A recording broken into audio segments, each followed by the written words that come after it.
thanks, Darren, for being here with me today. Looking forward to getting into some interesting topics, AI, process thought, but also some interesting sciencey material that you've weaved into your own scholarship. For our viewers who are perhaps not familiar with you, want to give a little bit of introduction to yourself, some of your work, and yeah, why these topics are of interest.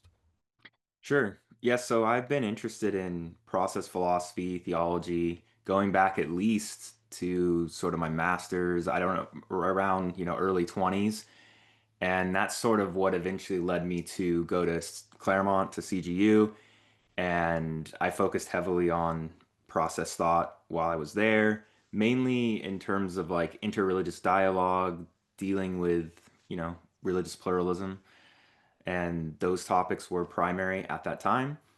And then after I ended up teaching, going to San Diego State and teaching there for many years, and then over at University of San Diego.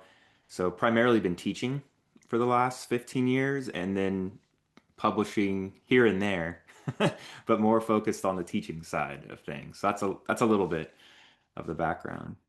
Yeah, and what on kind of a personal level drew you to some of the process material? Why, of all the things one can sort of go down the rabbit hole with academically, intellectually, spiritually, what was the draw for this material?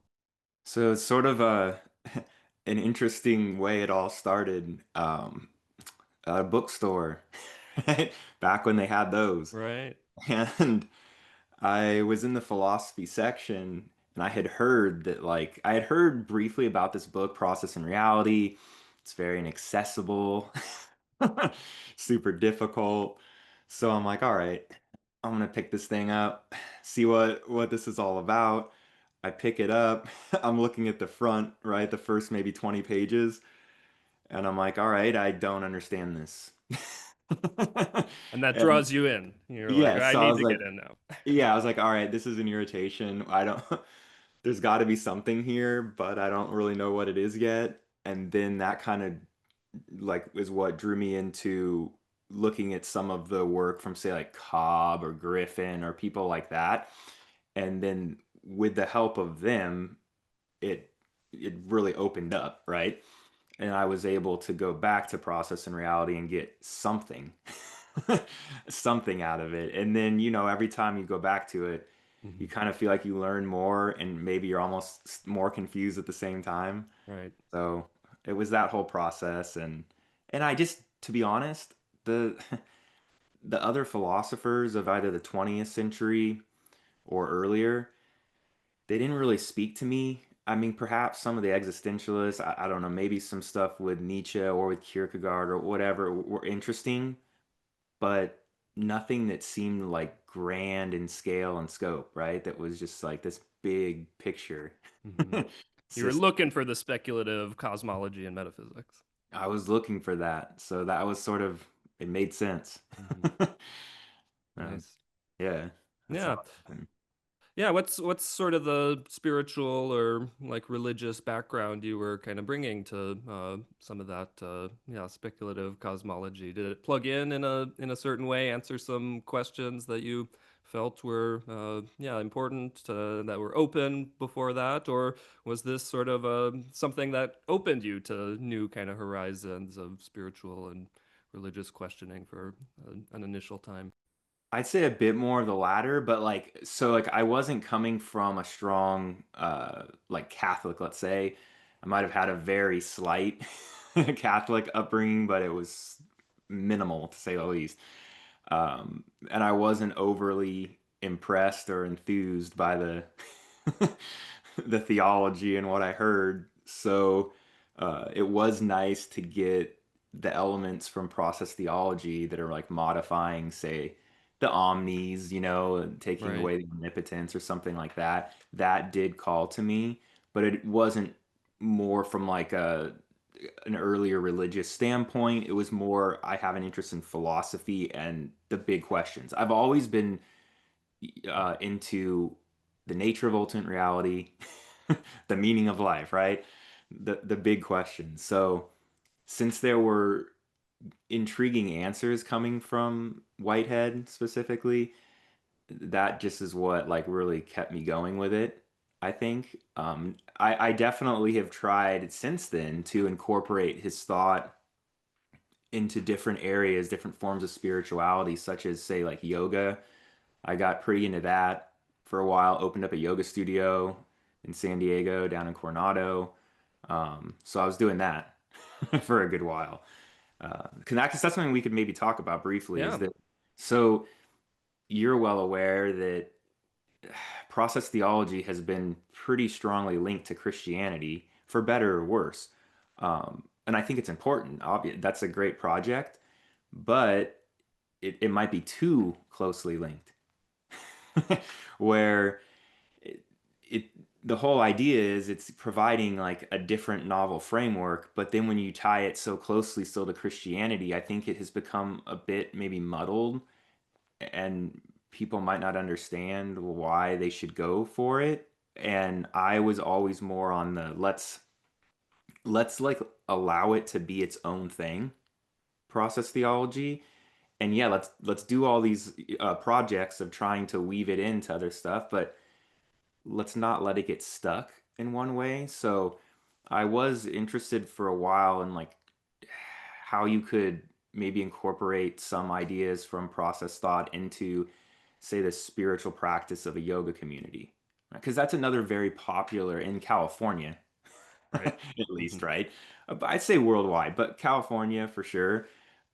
Pretty big deal. When people are like, I'm spiritual but not religious, a lot of them might still be inclined to something like yoga.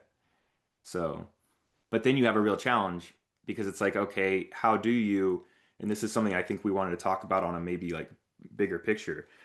How do you take some of these concepts from process philosophy and make it accessible? And that's not easy. Right.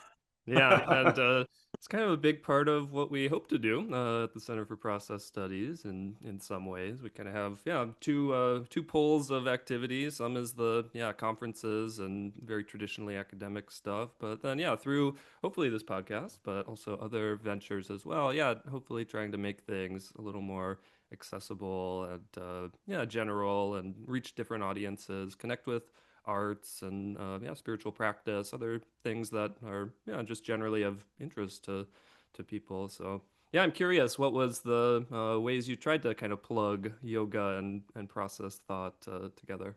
So, since at the time I was still coming more out of the dealing with interreligious dialogue and religious pluralism, I stuck more to that because I think people needed a framework separate from the perennial philosophy as an option, right, for how to say that they're interested in all these different religions, right?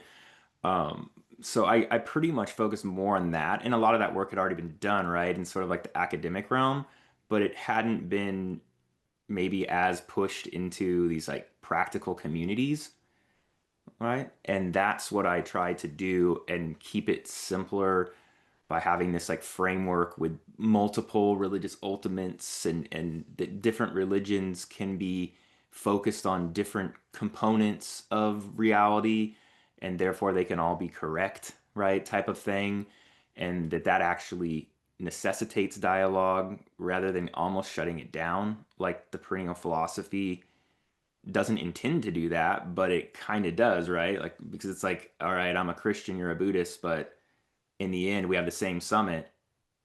I don't, I'm not going to get anything of ultimate Right. importance, right, from talking to you. So just trying to open people up mainly to that, and I think that a lot of people were receptive to that way of looking at things. Mhm. So, and like and it kind of shifting out, explaining the whole like omnipotence and how you don't need to have that, and how you can bypass a lot of these arguments from atheists by making these shifts, just kind of opening people up. And the way you'd sometimes do it is either at like a workshop, right? A weekend workshop type thing. It could be worked in with a little more depth, or the yoga teacher trainings, which are like 200-hour things. So in that context, I worked it in a lot. Or a theme. Like, so you can, sometimes a yoga class will have a theme at the beginning that a instructor might try and work in. So you could kind of do a little bit there for like 5 minutes at the beginning of a class. Simple stuff like that, really. I mean, now though, I mean, I know we were planning on talking about now, I'm more concerned and interested in AI Yeah. and how that plays into everything. Mhm. Um, specifically, I'm like wondering, since almost all the students, I mean, I shouldn't say that, a good amount of students are using AI. Maybe they're using it exclusively, Mhm. which is sad. I don't know what teaching really is anymore. It's certainly changed in the last 3 years. Um, I mean, it changed before that, just with online classes, but then changed again with AI.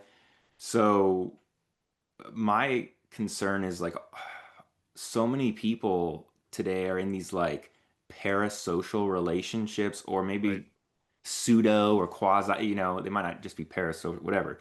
It's these like not tr normal categories of what a relationship would be. So what does that even mean from like a Whiteheadian epistemology and viewpoint? Like that's what interests me. Like what's Mhm. even going on if I'm what does it even mean to prehend chat GPT? Doesn't make any Uh-huh. sense maybe. That's like Uh-huh. kind of what I'm curious what your thoughts are.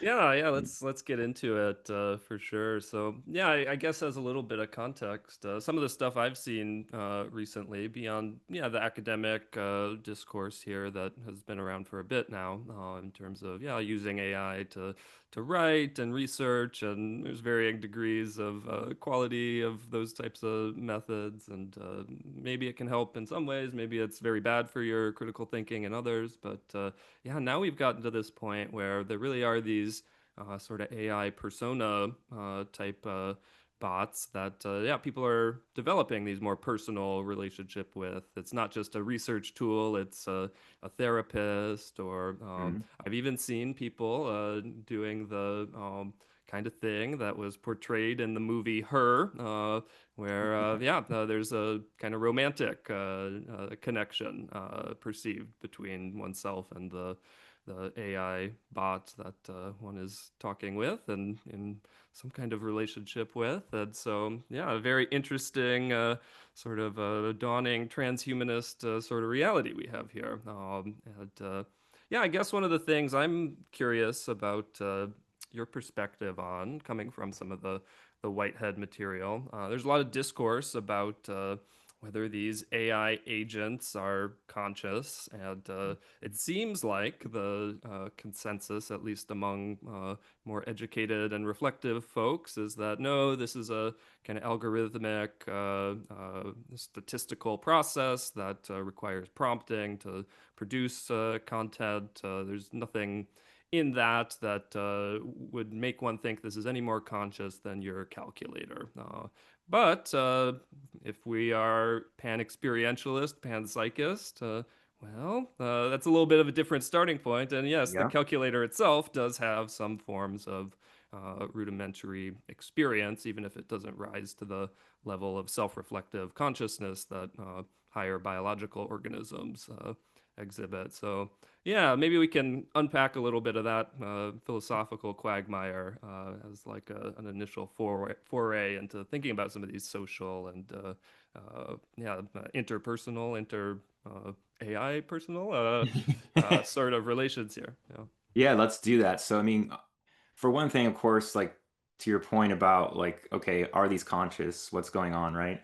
And it's a matter of time. It's already happening, but it's a matter of time, let's say, before we have the equivalent of some chat GPT type, AI inside of an Android. I mean, we're already pretty much there. So like, what's it really going to mean, right? What are you really interacting with? From a process perspective, we could take a couple approaches, right? Like we could try and make the case that it's just like I guess like a aggregate sort of society, and it's not that much different from a rock or something like that. I don't know. Sure, there's experience happening, like you said, pan-experientialism, but it's at at the level of like averaging across a bunch of very simplistic, right? Right. atomic level stuff. So is that what's going on? Because if that's the case, that would of course seem to be quite distinct from the other option of it being like a living person with a compound individual. I can't remember the terms, like with a dominant member, basically a Yep. regnant or presiding dominant member. Yep. So that's sort of the fundamental question, right? Here. Is it what are we dealing with, one or the other? And it seems to matter quite a lot, like because again, like what does it mean? Am I if I'm like having a physical or hybrid prehension of some android on its mental pole, does its mental pole even exist in any great amount? Again, that's going to depend on where we fall on the is Yeah. it a is it essentially this like simple aggregate society or this other more living, Mm-hmm. enduring person thing? So Mm-hmm. I don't know. I think right now it's a challenge for me to accept that it's fully the same as you or I. Mm-hmm. Mm-hmm. But it does kind of feel like it's more than the simple picture. Yeah, So yeah. Hmm. Hmm. I'm Yeah, not yeah, sure. especially reading some of your work in preparation for this conversation and these ideas of Boltzmann brains and such Yeah. that we'll get into a bit more later. But yeah, hearing like, oh, there's perhaps like the right combinations of like temperature, entropy, these sort of physical relational properties that could give rise to consciousness. If that's one starting point, yeah, perhaps some silicone architecture that does statistical reasoning based on a training data set and et cetera. Well, maybe that has some of the right kinds of relational properties to have some kind of experience arise within it. But yeah, I think it's interesting trying to navigate between those two poles. I think I'm with you that it might be a little bit more than just the society of a rock or something. There does seem to be some kind of integrating and like coherence mechanism in these technologies that yeah, it does seem to intensify a center of experience, even if that's very simple computational experience. But yes, at the same time, I think it's quite different than the level of self-reflexivity and sort of yeah holistic, continuous conscious experience that even simpler biological organisms than human beings definitely exhibit. If you can have your Chat GPT application open for 24 hours straight, not type anything, type one thing in, get a little response, and well, was there any experience in that interim before you prompted it? Not Hmm. significantly, probably, and that's then very distinct from uh, how any kind of biological organism has its experience. Uh, I think I It's a good point. yeah, yeah. There's no world Mm. for a large language model, and the reciprocity between yeah organism and environment, at least to me, seems essential to co-constitute some yeah reigning historical root of experience that yeah provides a center and coherence to a given conscious being. I totally agree with you on that. I mean, I think even to your point about like, or if we talk about the architecture of it, right? Um, for one thing, like, yeah, we can talk about whether it can, there's an emergence, right, that can happen when the architecture is structured in a certain way, in more of like an integrated information, I guess that would be theory, right, of consciousness, where if there's sufficient feedback mechanisms or re-entrant architecture, I think is what they technically call that, where you then can eventually that's what will create, right? Consciousness. I think there could be, some truth to that. And if we therefore if we intentionally structure, let's say, androids plus the way we're designing the AI, that yeah, maybe then it can be. conscious and more conscious than we are, even. All right. If we flip to the other end of the of the extreme, where it could go from one side to all of a sudden quickly being on the other, where it's where we actually do have artificial general or super intelligence, or art, let's rephrase it, artificial general consciousness, or super consciousness. Something like that, I think could happen relatively quickly, even if it's not happening now. Hmm. So for me, another element I think of this is like to bring Whitehead in. For him, right, consciousness is in this like higher phase of experience that's discussed in pro or the third part of process and reality. So if we're talking about like the process of concrescence, uh, on my view, I think the more like reversions, conceptual reversions and transmutations, I guess, maybe to use those terms, that occur, the the higher the chance for novelty and the higher the level of like consciousness. Hmm. That's kind of how I see it. So Yeah. if you structured something architecturally somehow to be able to achieve like our level or more, then maybe it is, Hmm.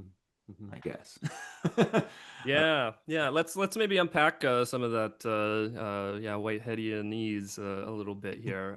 Yeah, so reversions and yeah, could you give some basic yeah, definitions or examples of what this particular aspect of concrescence Sure. looks like? Yeah, we're past basic, so I guess. But so like if you're example that sometime might be it might be an easy one is like if I'm like prehending a stone, right? Like I've got this in my sort of in my paper. Like I'm prehending a stone and the whole like all the different the society that makes up that stone, this like nexus.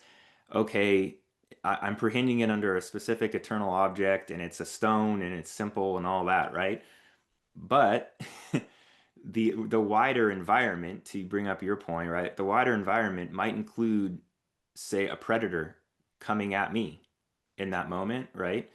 And so all of a sudden, the whole prehending of the stone could take on like new meaning where I'm like I'm able to view it, I guess, to simplify, I guess, like to see its potential in a new way, in a novel way, right? So as a weapon, say, right? In this case, but and that would require certain conceptual reversions. Like I'm going back and in trying to prehend it now in a novel pattern, and then a further question will become: does that need to come from God? That'll take us into the whole like, does God already have it all, so to speak? All of the eternal objects or all the possibilities, or can a person actually create something truly novel, right? In a unique moment. So that's sort of like I guess one example of that. And so like the more ways when you're kind of like spitting it back around of like before you achieve a satisfaction, we view it in a very linear way when we like try and look at like a billiard ball and slice it up, and this is what concrescence is, right? Moving from left to right, like with an arrow of time. But the reality, according to Whitehead, is like none of the stages are really finalized until the satisfaction. So there's sort of all this like chaotic dynamics like bouncing around, and a lot can happen in there. But if you're a proton, there isn't as much happening there. See, that's like right the difference between a psyche human level actual entity or occasion and something simple like I don't know a proton, where for a proton you are basically just reenacting for the most part. You're physically prehending a lot of things, and um there's not as much of this like hybrid, I guess, prehension and novelty that might come Hmm. through that or through like the initial aim Hmm. from God. So Hmm. there's a lot of stuff. I maybe opened up too many things. No, no, great. Yeah, one example, and I'm not exactly sure where what sort of proper terminology this would fall under, but it's definitely a part of it. The human experience of temperature, we have like very distinct feelings of hot and cold. There's really qualitative experiences of putting one's hand in over a flame or putting one's hand in some ice water. There's a really particular, unique kind of qualitative experience that arises out of that. Yet, like on the truly physical side of things, this is just a temperature gradation. This is we're dealing in the realm of a quantity of energy at this kind of molecular level, and we can mathematize that. But that qualitative aspect that we feel doesn't exist or in some kind of objective or kind of at a distance. It's through our kind of transmutation of prehending this quality through our senses that this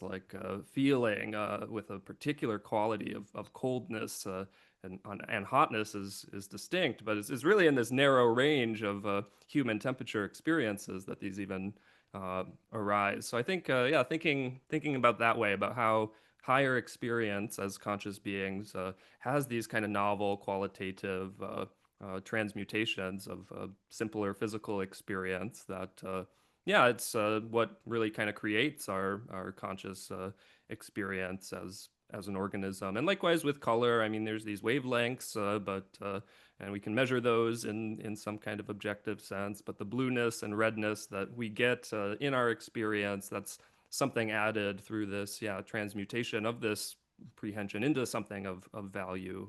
And of course, the eternal objects are core in that. So yeah, what do you think of Yeah, some of these examples? so yeah, that's the good example. Like the temperature, you're right. Like there's all what we're basically dealing with is there's a bunch of excited air molecules or whatever, right? And on a physics maybe level or something, and then we are sensing or perceiving this, right, as burning or something like this, hotness, whatever, right?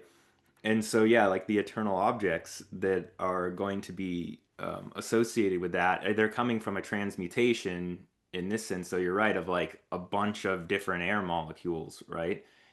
In that region of space, I suppose.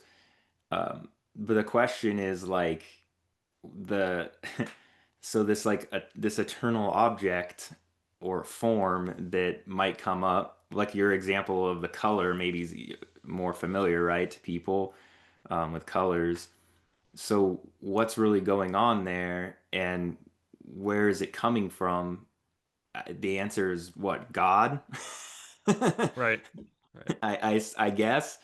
And that kind of takes us into this bigger, broader picture and problem that I have issue with, Hmm. which is like, does the primordial nature of God contain or envisage, or whatever, like all of the eternal objects? Yes, for Whitehead, right? That's the answer. Right. Hmm. I don't like that. I've never liked it. I mean, aside from there, just like there's a lot of problems that unfold from it. My big picture issue with it is like I don't really understand. I don't understand how, like, why even have a process to reality at all? Like, what's gained? It's bizarre that like nothing can be gained for God, really. Even whatever supposed whatever we think is like novelty we're creating is on my mind just like taking one choice or other in a predetermined choose your own adventure game, like something like that, really, like Right.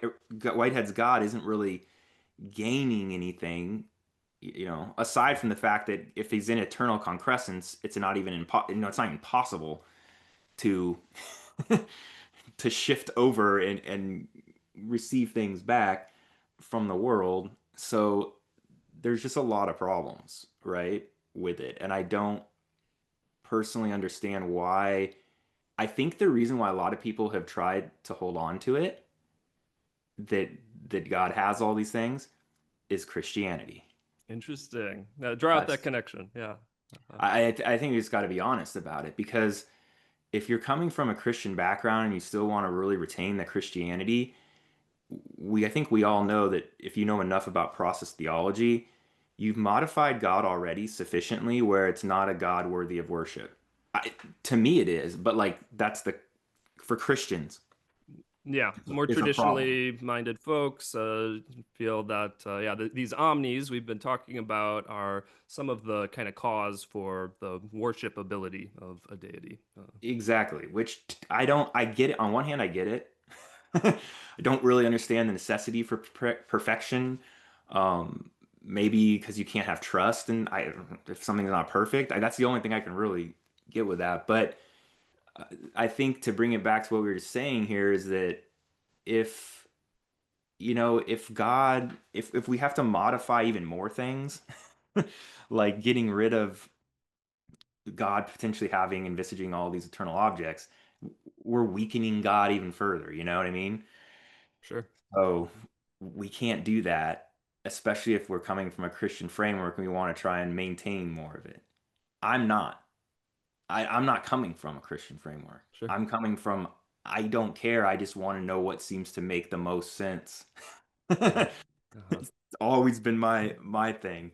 Hmm. So, and that's not to say that what I'm trying to suggest isn't without its problems, because it sure it is. I just I just don't like the idea that it's all coming from God. And Hmm. I mean, even if it is, if the initial aim is coming from God, how often does that initial aim actually finally form the subjective aim in this that leads to like the satisfaction? It seems like most people are falling way short, right? Or going askew big time from whatever that might have been. So Right. yeah. Hmm. You could even bring back to AI too. If AI is giving you all your answers on what to do in life, it seems like that's replaced God in terms of an initial Hmm. and final Hmm. sort of aim, Hmm. um, which begs a lot of questions again, ties back to our earlier discussion, because like, is this thing really super conscious or not? If it is, then maybe you should follow it. But if it isn't, then I don't know. What are you really doing? Right. Right. Right. Interesting. Right? Yeah, I can see another way that the yeah true eternality of all the eternal objects with God is perhaps religiously comforting or coherent from a Christian standpoint, given the like very central role that sacred history plays in kind of even opening up like salvation history and final destination of human beings. If there's at least, yeah, the possibility of the crucifixion and the resurrection held with God since time immemorial, that seems very coherent and gives some credence to the way that then, yeah, this sacred history developed. But if this was something that was a really truly novel possibility that originated from the actual world, from creatures, there's something kind of striking about, oh, like it could have gone differently. We could have had a cosmos that did not involve the incarnation, the crucifixion, the resurrection, and thus the whole kind of dynamics of salvation that are kind of part and parcel of the Christian story. And feeling that that is contingent is uh, yeah, a very Let me different sort of religious orientation. let me play on what you just said, especially if we could erase a lot of history somehow from people. If we could keep all the technology but erase a lot of the history, let's project 20 years into the future. Tell me there's not going to be people talking about divine insibernation. Right. You know what I mean? It would easily, you could have a similar yet quite different, right? Sort of salvation story. I mean, it's still developing as is, even within the Hmm. timeline, let's call it, or the reality, where you do have the typical more incarnation story. I mean, you've got Krishna as an incarnation story anyhow, too. You know what I Hmm. mean? Right. Uh-huh. So it's not like we solely even have just the story with Jesus. Hmm. But yeah, I mean, I grant your point in terms of the cohesion that you can have there. Hmm. But if you're already accepted, if you want to go that road, you should probably just stay the more traditional forms of Christianity, I guess, is what like so if you're already accepting some of the claims of Whitehead and process theology, I feel like you've already opened the can of worms. I Hmm. don't know, Pandora's box is open. I don't know how you want to look at Sure. it, but you're on a different journey, I feel Hmm. like now, Hmm. and you might accept the ride. Hmm. Hmm. Yeah. Yeah. See Yeah. where it goes. Yeah, I think there is a possibility, though, and I'm speaking speculatively here as a non-Christian as well, to, yeah, valorize something of the contingency and creatureliness of how sacred history and salvation history could develop from this different framework where the eternal objects are not held from time immemorial by God in their totality. Perhaps, yeah, there's something very beautiful about the uniqueness and historical particularity and radical creaturely freedom that is then exemplified in the life of Jesus and the subsequent moments of, yeah, crucifixion and resurrection. So I think there might be possibilities, and it might be an interesting place that some of the process stuff could plug in with the more radical theology tradition, as some of our colleagues are doing interesting work there, trying to bridge some of those. So And would I'd like to talk, and I'd love to have conversations with the broader community that are more focused on the Christian. And when I say Christian, we could easily say Jewish or Muslim. I mean, I think that there's enough similarities in terms of Abrahamic or whatever, let's say religions. We could include those.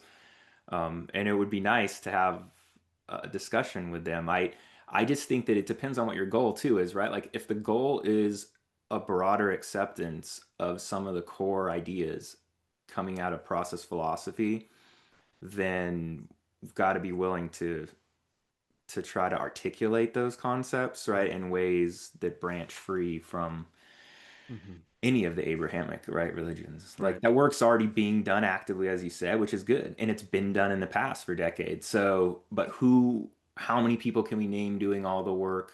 There are people doing stuff with Buddhism or whatever else, but like, I just think outside of it completely, that's kind of maybe what like the eco civ that there are things going on, right? And that's all well and good.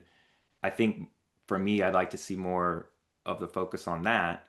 But I mean, if we want to jump back into like the whole issue with the eternal objects more specifically and with God, in part five of Process and Reality, where there's a lot of God in the world talk, Right. there's this idea, right, that it's as true to basically say that the world creates God as that God creates the world, something like that. Maybe I'm paraphrasing. I don't know if that's the direct quote. It's near the end, right, in part five. Um, so, how is that statement true if we can't create, if there's no possibility for novelty for God? If God, why can't God have propositional feelings, but we can? That doesn't strike me as can God create a stone so heavy that even God can't lift it, or some not like some Right. logical impossibility claim or Hmm. something. Hmm. It's not I mean, we can do it. We're doing it all the time. So it's bizarre that that's a limitation. You know what I mean? Right. Yeah, and God is an actual entity, per Whitehead's philosophy, as are other creatures. So, yeah, that there are possibilities for, yeah, propositional feelings and similar available to other actualities, but not God, who is the preeminent occasion in some regards. Yeah, there's an interesting tension there. Yeah, it's a weird, and I'm not really sure. I mean, I think I you can resolve it by doing these modifications, right? By Uh-huh. taking away this notion, like by making God a serially ordered society of occasions of experience, right? Making that shift and not it having God in eternal concrescence.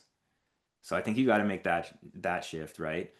Um, so do that, and then relinquish this claim that God has to have all of them and instead has some initial set of them.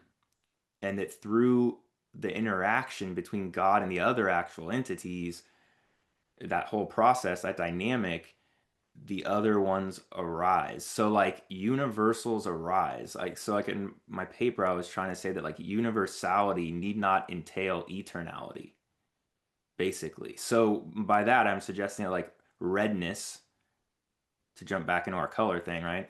Redness could develop at some point in this process. Like, why does redness even need to exist 13.5 to 13.6 billion years ago before there's any creatures on any planet, anywhere with cones and rods to detect this stuff? It doesn't Right. really make a whole lot of sense why it would need to be there Hmm.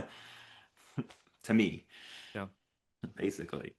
Yeah, here's like an aspect of this that I'd be interested to kind of unpack a little bit. So like the eternal objects, as like pure potentialities, they're potential. They are not actual. They are have not ingressed into reality to kind of actually be experienced in this way you're talking. Yeah, the rods and cones, they produce this experience of redness, but redness is also, yeah, this pure potentiality. And so it's interesting to like even think about these things in terms of temporality, in terms of their, yeah, non-actuality. What does it mean for yeah, redness to be eternal? Because yeah, I mean, there's definitely, we can absolutely from Whitehead's philosophy say redness did not actually ingress into experienced actuality until a certain point in history. That I think is totally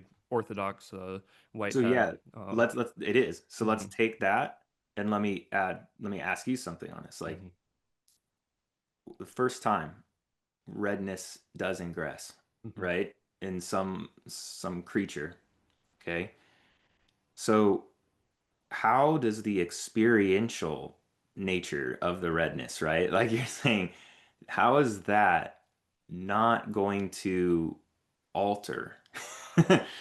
It's theoretical versus experiential is how I view it. Like sure. theoretical Yeah, yeah, knowledge yeah. versus Mm-hmm, experiential wisdom, mm-hmm, let's say. So like the experience and the wisdom coming from the redness on the lived scale for the creature, how does that not, when prehended back into God, how does that not alter what redness was for God? And furthermore, let's say you're right that redness hadn't ingressed, but it was in an actual entity. It was in God, They all have to be somewhere. They're not in right. some platonic, atemporal, aspatial, wherever it Mm-hmm, is, right.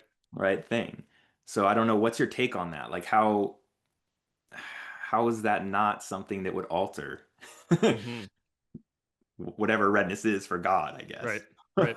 Yeah, no, I think I think I've been convinced by your argument here. I think I yeah, like the modification of allowing eternal objects or whatever language we might want to use for these pure potentialities to not all be held exclusively by God since time immemorial, but to arise also temporally within given creatures. And yeah, the example of the stone as a weapon, that happened for a first time in human history, maybe even pre-human history. It could be possible that other higher organisms Mhm.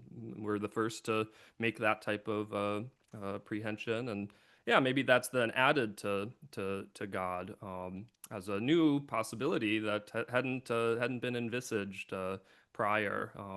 One of the, yeah, kind of interesting things I've thought about here is like, okay, how many eternal objects are there? Probably infinite. I mean, even if we like limited it to like say a very narrow region of color, you could kind of subdivide color into innumerable Sure. gradations.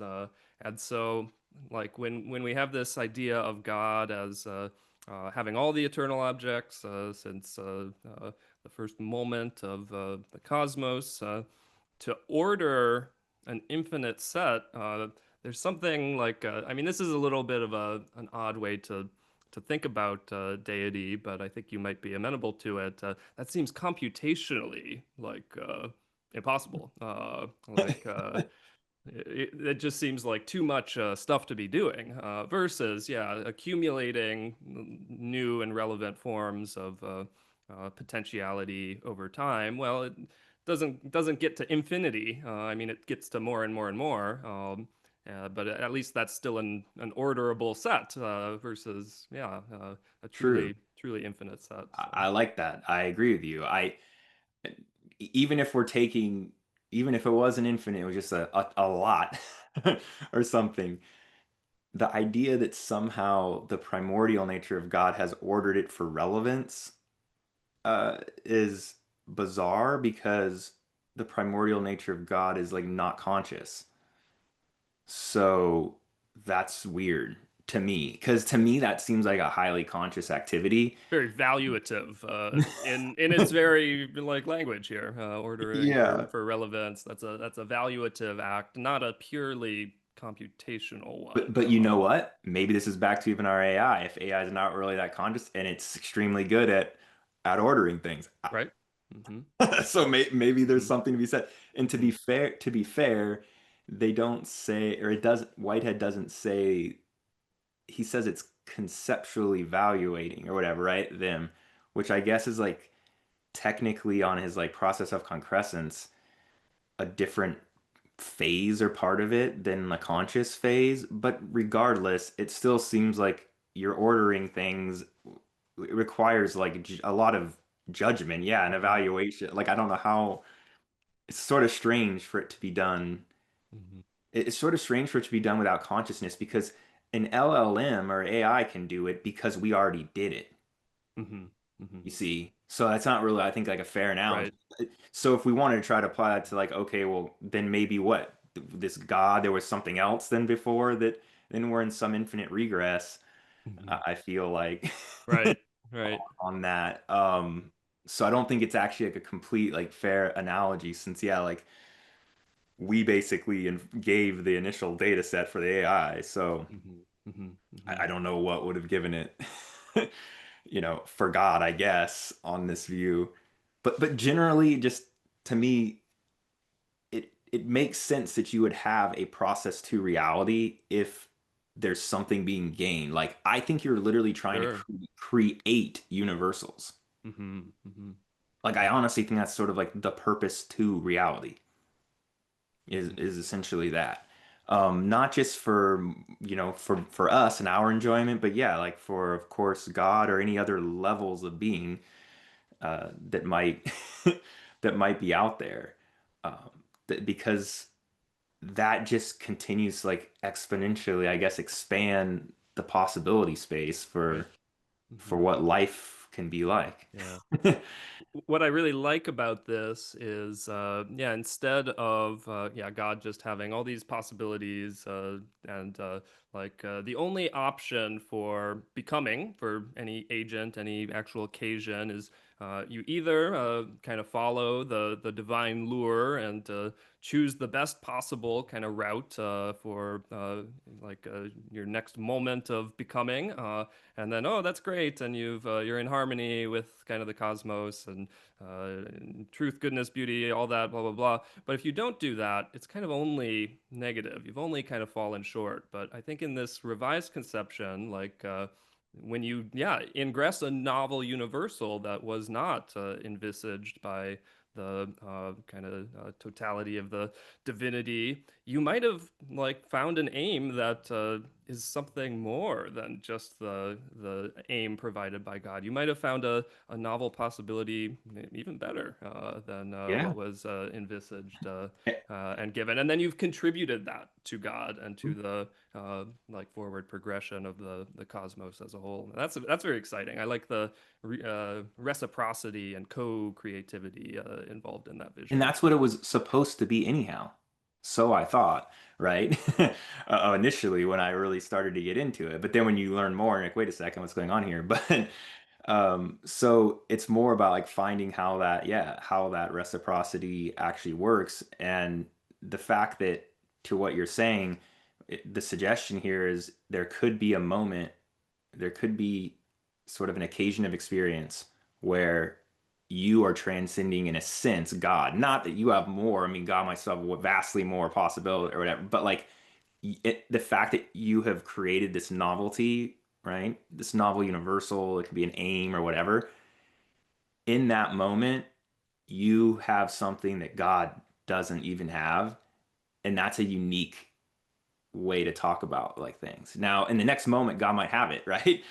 Or something on this feed, and that's great, and can do crazy stuff with it or something. But yeah, I think that's a really important way for us to feel valued in this whole process. Mhm. Mhm. Not just that we're cool, we have the freedom to choose between an infinite playbook. Mhm. Mhm. And we can go and cycle back and choose different options, but it's all known and all been done before in a sense. Mhm. So yeah. Now if we wanted to look into how, I don't know if you want to talk about that, like this is where it Sure. gets really complicated, I think. Which is like how might that occur? Yeah. Yeah, one of the things I'm thinking of here now. So let's sketch out a little bit of a hypothetical thought experiment here. So, planet Earth, you have some human being who uses a stone as a weapon for the first time. This new universal of stone as weapon. This proposition is then taken up by God in the cosmos. And okay, flash over to some planet, some other solar system, some other galaxy. It has also higher life forms. Well, God now has this new possibility, new potentiality. There's definitely no kind of clear material causality between Earth and this other planet here. But it seems that in Whitehead's scheme, well, this new universal is now available for God to kind of offer up to occasions in their concressing, and so is now an inheritance at a distance, and in some kind of very mystical sort of way possible. With this universal having ingressed in a very far away region of the cosmos. Yeah, what does that look like? That's 100% agreement with you on a panentheistic, at least, which I do adhere to that, Mhm. right? Um, I mean, I might think that there's kind of even like layers within this like panentheism of like much higher orders, but like yes, if we're viewing God as sort of the ultimate, right, encompassing uh aspect to this, then yeah, there's no reason why it couldn't just be anywhere else, right? Yeah. In the universe or Hmm. multiverse or whatever you want to, I don't know, whatever you want to take. Right. It could sort of be anywhere in the next moment, so to speak. And that would apply to us though, and if we reversed it, like maybe some of our greatest intuitions and stuff weren't actually just ours. Maybe they were though coming because something else came up with it and boom, and then God gives it to us as an initial, Yeah. maybe that could explain some intriguing sort of epiphanies or whatever Sure. that have Yeah. come on our side of things. Hmm. Hmm. So I mean, yeah, it's I totally accept that. Hmm. I think that's Nice. what happens. Hmm. Yeah, yeah, interesting. Yeah, that opens a lot of possibilities for things that are normally foreclosed in a typical physicalist Hmm. framework of yeah, some kind of action or causality at a distance without yeah, yeah, it's complicated what language we'd use for it, but yeah, the idea that yeah, some possibility can arise in total novelty in our universe in one far off place, and then be ingressed due to yeah this conceptual valuative role of God offering up possibilities in a totally disparate part of the universe. Okay, now we might have some metaphysical grounds for all kinds of yeah mentality at a distance, and And yeah, and I'm all for the possibility of all that stuff, whether we're looking at holographic sort of thing, non-locality, quantum entanglement, all those things. Like, I think that there's certainly relevance conceptually to those things when talking about panentheism and all of that. Um, Certainly, there's so much talk lately about, I think it's called celestial holography or something, trying to take the stuff from Juan Maldasena's like 95, whatever that was, 96, most cited ever scientific sort of paper, the ADS CFT sort of like correspondence thing, and but normalizing it for like our type of universe. I think that's called like celestial holography. I'm not 100% outside of my wheelhouse, I guess. But Sounds sufficiently cool. Let's go with it. but like there's a lot of people I think have this there's something to this idea of like a boundary, right? Or like a container or whatever you want to look at it, right? And it all the information effectively it's closer to the actual reality, if you will. Sure. Sort of deal. And that there's sort of a non-locality though to that, like the information that's sort of on that. So I think there's ways in which we could plausibly discuss what we have been discussing and then make it sound less crazy from a Bring in physics. some of the actual empirical scientific work you're saying. Yeah. But I mean, I don't think I'm the one to speak to that, but I think that there's enough out there where it doesn't sound as wild. Mhm. Yeah. Um, I mean, I still think there's something to be said for like how if you're making this claim that a human being can do this, like how on earth does that happen? And part of the answer for me for that is that Whitehead's ontological principle has an inherent piece to it that hasn't been properly explored, I think. Nice. Yeah. Specifically, if the whole point of the ontological principle is that like you everything must be somewhere type of thing and it refers to some actual entity, it doesn't have to be God. If there's always been like a multiplicity of some kind, always of like actual entities, even if it's just like chaotic subatomic realm, right, of things, um, then you could understand randomness. This might seem like a cop out, like cheating way to go about things, but you could think of randomness. Anytime you have NESS in English, right? Like we're talking about a form basically. Sure. Yeah. So Mhm. it's like, okay, clearly randomness is like a universe. It's not like a particular. So, like so it could be though, randomness could be always have been held, for lack of a better term, in these like simplistic subatomic particles, and it's being passed constantly, like amongst them, and that God, although encompassing all of this, might not be part of God's like maybe like fundamental nature Sure. in the same way. And so there's this like classic order versus chaos type of right mythology almost going on here. But the idea is that like Whitehead would call these non-social nexuses, I guess, essentially. Nexus. Yeah, whatever the plural is. So, um, and we're prehending that like there's tons of that, right? Constantly coming in of stuff that is like negatively prehended, basically. But again, negatively prehended does not mean it disappears. This is what people I think have a misconception. It's like, oh, I negatively prehend something. It's no longer part of this picture, this emerging satisfaction. Whitehead specifically states as much that it is. Mhm. So, okay, and I agree that it is. And so it's like the way I'm looking at this is like you you can just have a lot of randomness that's coming in that could like somehow help to create this like novel, right? Universal. Right. But more specifically, I think the process of all these like conceptual reversions and the transmutations, the more there are, the greater the chance for like, and I try to use like waves as an analogy, like a rogue wave, where basically there just could be, a peak, some like spike where it emerges in like out of that roiling sea of chaos from all of that. Mhm. Mhm. I mean, I know that's not like a great answer, but it's Mhm. something maybe.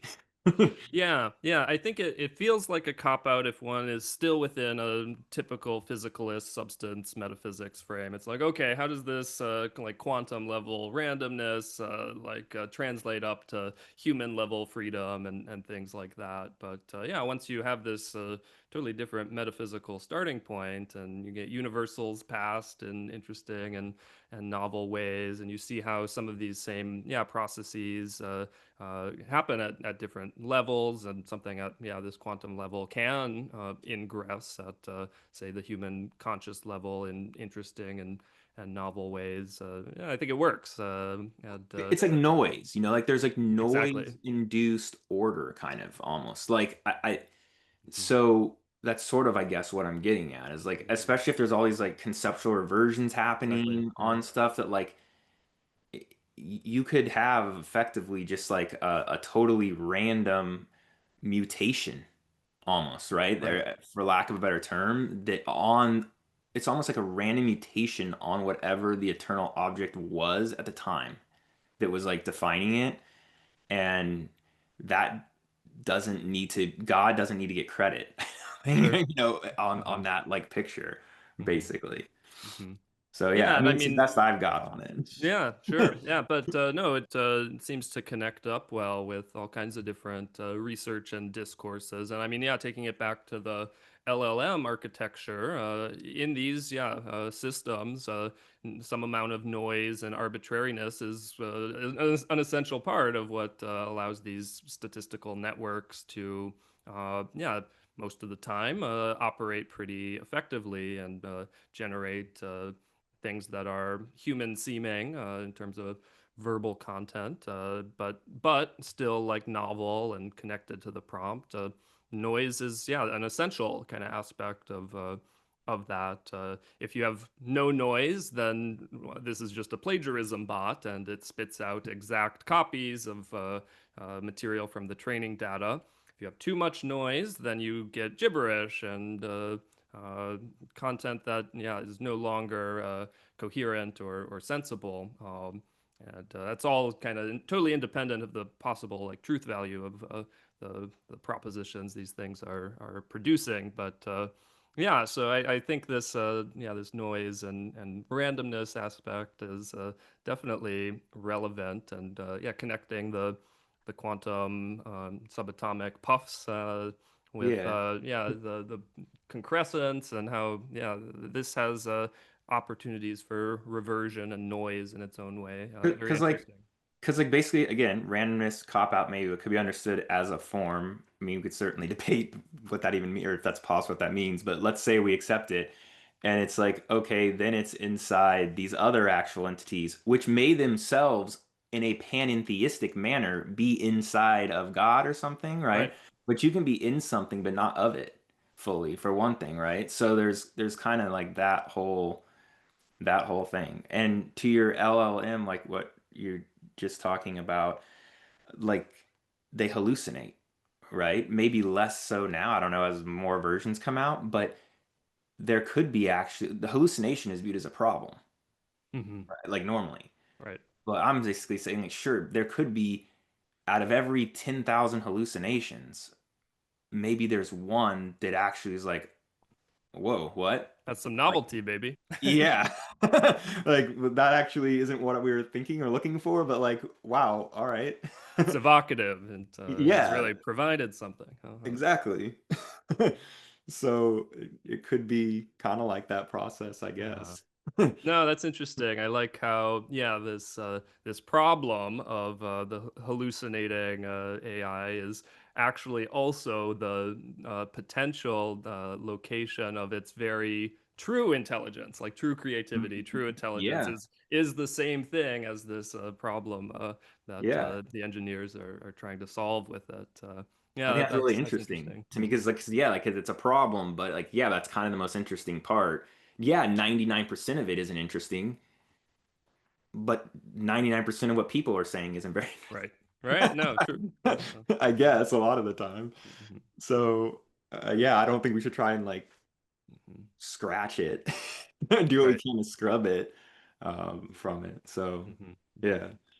One thing I was thinking of in terms of the randomness a little earlier in the conversation was when we were talking about God, sort of valuing and sorting all these eternal objects. Maybe that itself is a process which has some noise to it, and that's what allows it to happen, even if there's this sort of innumerable or infinite set. Interesting possibility there. Yeah, that's I can see that. I could I can accept that. I mean, these are the conversations like we're having now that I've like wanted to have, you know? I don't feel like too many of them have happened that I at least that I've been a part of. So, uh I want to I like this idea of trying to push Whitehead's. I mean, it's called process philosophy for a reason. Uh, he wanted to leave it speculative and open-ended and open to Yeah. revision from new experience and data. So, Pretty sure he didn't want us to just take it and be like, it's done, it's complete, right? Sort of thing. So I would hope he would be appreciative of these sort of like conversations, you know, like where it's critiquing his work, right? uh, I know that you have been working. I mean, I know you said you're working on some new material. Maybe we can. I'd like to hear what that is. yeah, sure. Yeah, I'm doing some stuff with a friend in Norway, sort of at the intersection of religious pluralism and ecology, and yeah, thinking about how the kind of aims of sort of interreligious harmony and solidarity, and yeah, even cross fertilization can themselves be oriented towards kind of ecological harmonization. And ecological civilization, and vice versa. How yeah, sort of the movement towards a more ecological future can intrinsically, through its kind of very movements, be productive of the kind of container for a healthier interreligious engagement. So it's kind of complicated stuff, but I mean, at its base, I'm dealing with more processed kind of deep religious pluralism sort of orientation that sort of has this perspective of okay, each of these great wisdom traditions, whatever we want to call them, likely has something irreducibly unique and valuable to contribute to ecological thought and living.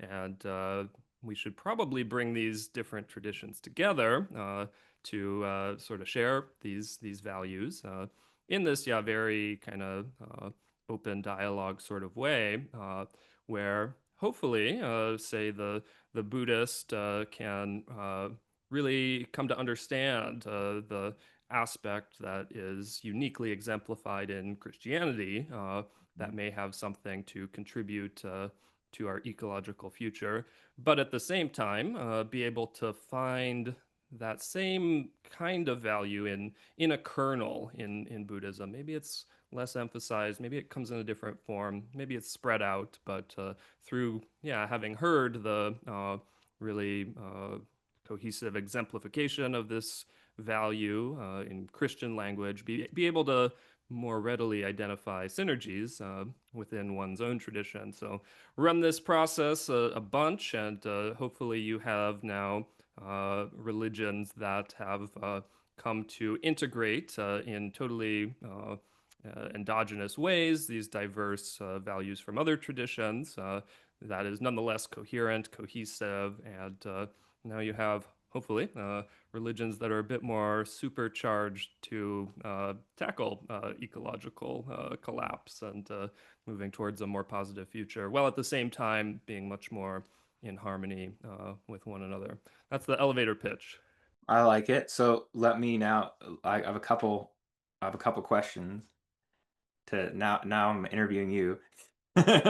So, one thing, are you focusing? It sounds like you're focusing on both comparing and contrasting, right? Yeah. Of them, right? So, Mhm. I think that's good. There's always too much work on the comparison Yeah, sure. and not enough on the contrasting, and not Mhm. contrasting to create like conflict, but to show where there's options for enrichment, right? Exactly. Yeah. So, yeah, like I agree on that a lot. That's one thing.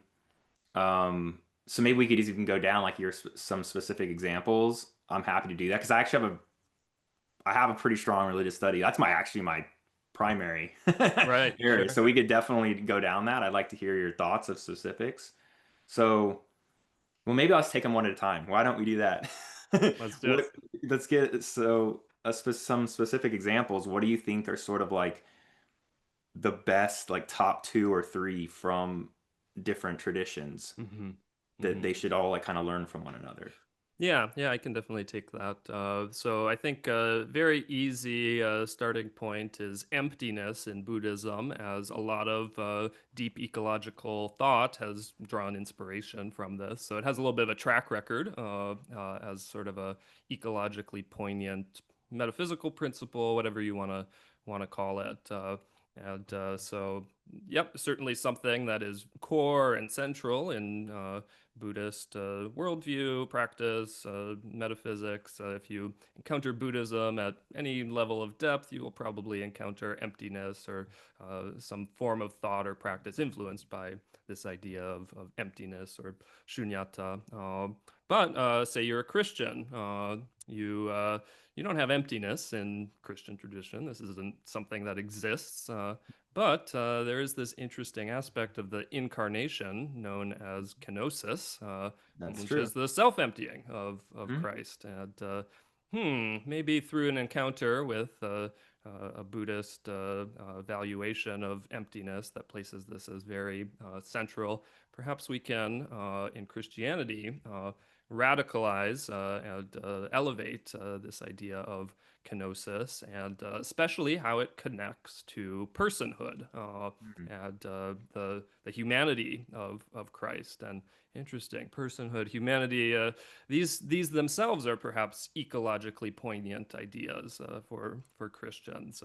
This incarnational worldview, cosmos having divinity ingressed in it, this idea of the person as something of unique and sort of irreducible value. I think we might Yeah. want to think ecologically in some of those terms. But if we do this, not in this kind of isolated Christian way, but in a way where our Christianity has already been suffused with some Buddhist emptiness that is expressed then through this kenotic idea, okay, we might have something a little more powerful now, even. And so that's kind of the basic form I'm imagining here. And okay, now do these between Buddhism and Islam and see what kind of similar interchange can happen there. And okay, now once you've had some of these transmutations, you end up with a Buddhism that has integrated in yeah a very Buddhistic sort of way these values with ecological poignancy from a number of different wisdom traditions. So it's still totally Buddhism. It's still totally Mhm. in fact, it has become even more Buddhist in this process. It hasn't become something foreign or distinct from itself as kind of some historical lineage of a tradition, but it has kind of radicalized some of its internal values that were less emphasized, more hidden. Some of the connections have been drawn out, and now it's all the I, more ecologically attuned. Fingers crossed. I like this. I like the Shunyata versus Kenosis, right? Or not versus, the comparison, right?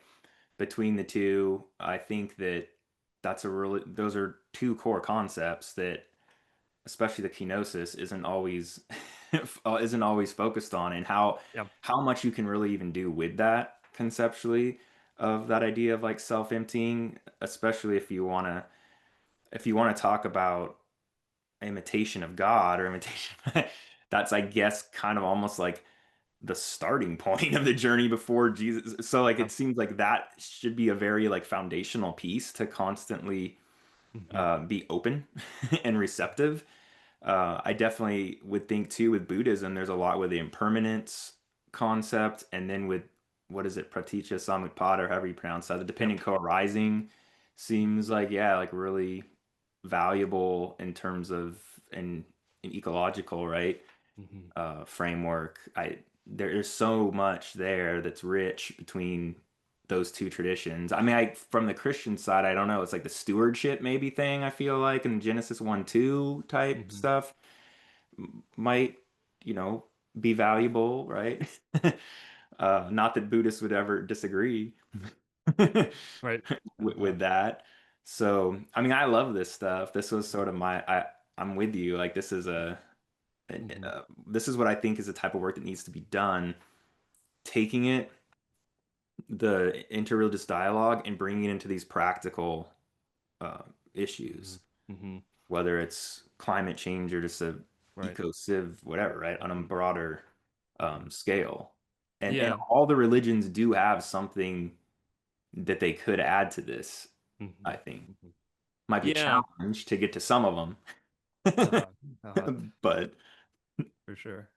Yeah, yeah, and I think I mean even very kind of thoughtful, well-meaning interreligious dialogue. I mean, what's the telos? What is this oriented towards? Like beyond just kind of a feel-good like toleration or coexistence, and not that those are bad things whatsoever, but I think there are even higher aims than just those that would actually make this a more coherent and oriented process that then yeah produces more tangible kind of effective results again hopefully but yeah I think having that framing of okay we're doing this interreligious dialogue for this like ecological crisis context we're in and it makes it a little more poignant gives it a little more yeah, constraint in sort of a positive sense that then can orient it gi- folks it gi- together.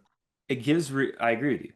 And it gives religion a new kind of purpose too and meaning than just a battleground with Yeah, science over truth, which is not yeah, interesting. hmm, right, I mean, right, not anymore. To me, it's like that we've all heard that. For one thing, I think that people misunderstand, like on the atheist side, typically, that religion is about hope as much as it's about truth. So it's a whole edifice of like hopes. And so even if you could take it away, you're creating a nightmare because right. you just put so much of the planet into a state of despair, Yeah, right? So there's hmm, that, but then there's like this wisdom tradition hmm, component, hmm, which I think you're like really focusing on here, like right, yep, the ecological, especially like wisdom, and that is something that provides, I think, a really important counter. Even the hmm, oldest, like indigenous sort of religions, yeah, hmm, viewing on a real like pan experientialist, or essentially an animistic, yeah, even viewpoint. I'm not saying we should believe that fully, but it could be, it's valuable to get back to the intrinsic value piece, right? hmm, hmm, Of all things, which might make you less likely to do deforestation yep, or whatever, right? Destroy the rivers and stuff like that, hmm, right? yeah. So, Hmm. yeah. Yeah, the other piece of this that is kind of top of my mind is, yeah, exactly kind of what you're saying here. Yeah, people outside of a spiritual lineage, it's easy to have existential despair given our current context.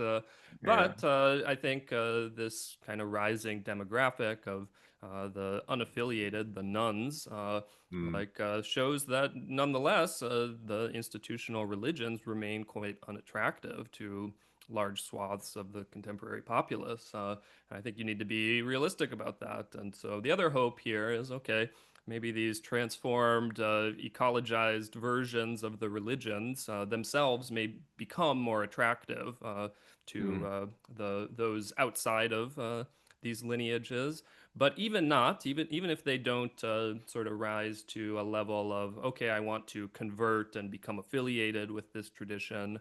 Uh, Hopefully, this yeah process of cross fertilization has created a context where cherry picking is richer and more coherent, and you can take your yeah emptiness from Buddhism and your incarnational spirituality from Christianity, and without sort of becoming Buddhist or Christian, uh, draw these into your personal spirituality and in a way that because these things have been more mutually transformed, it actually kind of hangs together now in a way that isn't so kind of sporadic and idiosyncratic and yeah, only reflective of sort of one's own personal preferences and yeah, I agree. mindfulness, spirituality type stuff. So Well, so that's where to tie it back to the process, that's what's to me, that's what it was always so attractive about like process philosophy as a framework is that it allows you to do something like this with all the religions, but still put it into this other more neutral, cohesive thing,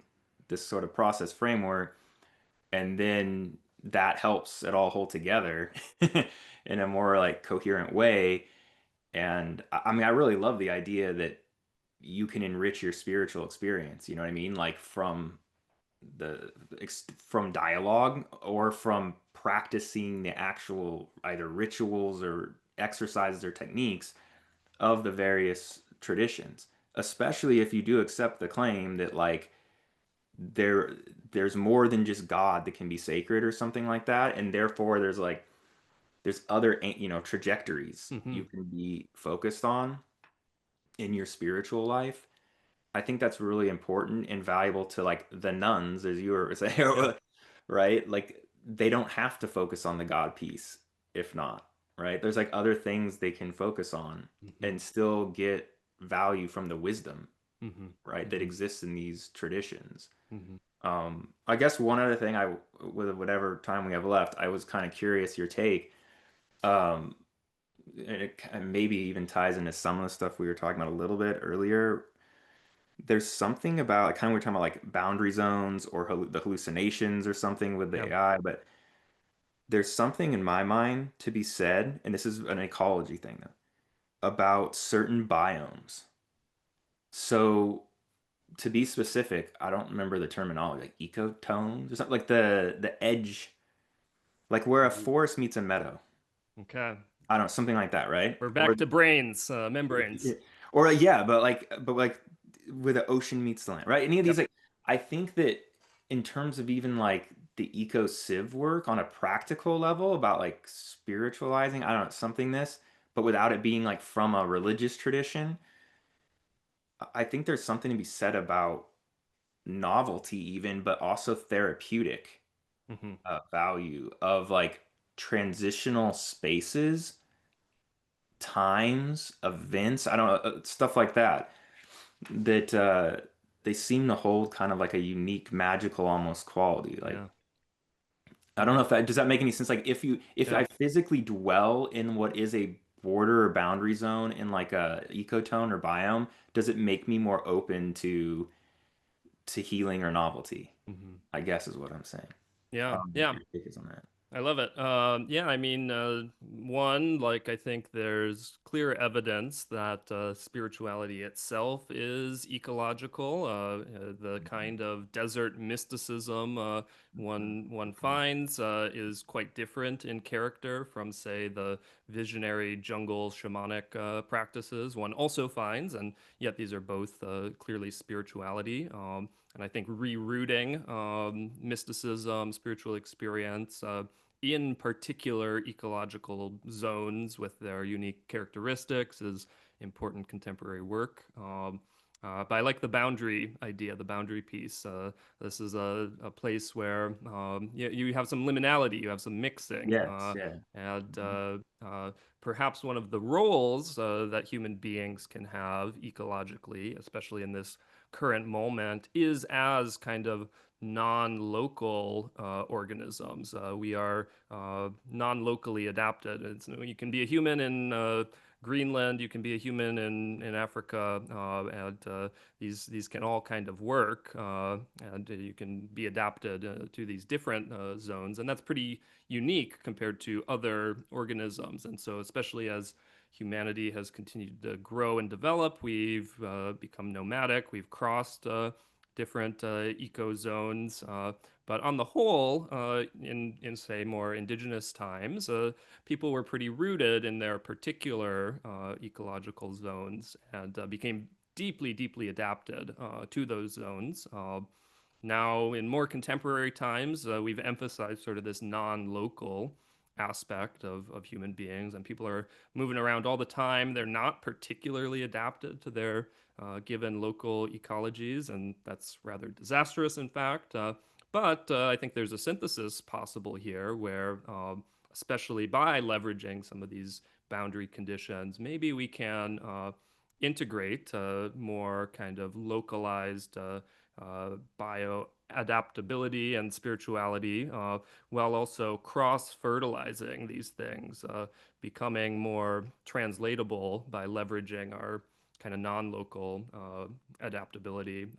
And so at that point, yeah, you have a possibility at least for a deeper local adaptability that isn't just kind of stemming from a more enclosed kind of relationship with the ecosystem. In fact, the adaptability in a given zone is constituted by inspiration from adaptability that has come from different local zones. And so, yeah, the Exactly. membranics of the borders of the ecosystems are probably crucial there. And so maybe that's where we should try to set up some of our spiritual hubs and intentional That's communities. so what you just said, okay, a couple things. The last thing you just said was what I was thinking about, like Center for Process Studies type stuff. Like ecotourism is a huge thing anyhow. Like why aren't there, like it's cool that stuff's in China and everywhere else. I think that's great and important, but like imagine if you had a bunch of these centers on like one by the beach, one by the forest, like I said, like these different places, a mountain, whatever, right? Where, or the desert one, it's like all these things where that you put, you're already in the liminal space, so you're primed in some way for it, right? For like openness and novelty. And then having stuff like, it might sound a little bit new age or utopian, but like even like the yoga stuff, back to that, like I think there's something about the somatic piece Hmm. that's also important, that's lost in philosophical, of course, discussion only, uh that can like open you up maybe emotionally even more to novelty, right? Yep. Hearing about other religions. So I Hmm. think all that's great. Like when you mentioned, oh, the Desert Fathers, and then I thought about like Tibetan monk, like and then you mentioned, of course, like the shaman in the forest. Like it's all very unique, right? Yep.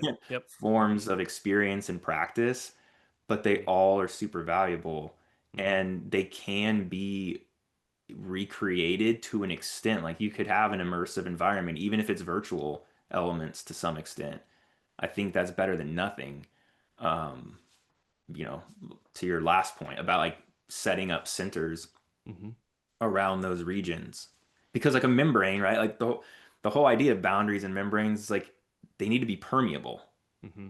Yeah. Like Yep. if you have a membrane and it's not permeable at all, and it's death eventually, I'm sure there's no nutrients or Yep. information being exchanged. So, Hmm. Hmm. um, If it's too open, though, then it's no longer information processing in a coherent sort of way, and now yeah, it's just chaotic, and you're not, yeah, able to, yeah, constitute discrete individuals through that membrane. So it's a delicate balance for sure. yeah, and like if you're too far off the membrane, I guess let's call it that way.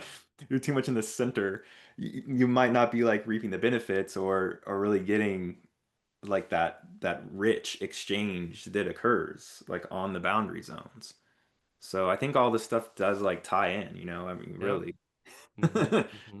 Um, Definitely. Yeah, if anyone wants to give the Center for Process Studies a handful of millions of dollars to set up liminal eco spirituality centers so we can, yeah, build our ecological civilization, we're all ears. So, we're looking for $100 million, yeah, yeah. fundraiser campaign for Mhm. 10 places or whatever, many, all the different biomes. Like Mhm. that's more than 10, I guess. But yeah, that would be kind of cool though. That'd be great. Yeah. Love it. I'd go. I'd go. No. Very cool. Well, yeah, Yeah. man, Yeah. this has been a really good talk. I'm Absolutely. had a good time. Likewise. Yeah, thanks for coming on. I'm sure there's definitely more we could have gotten into, so let's leave the door open to chat more in the future. And yeah, looking forward to it.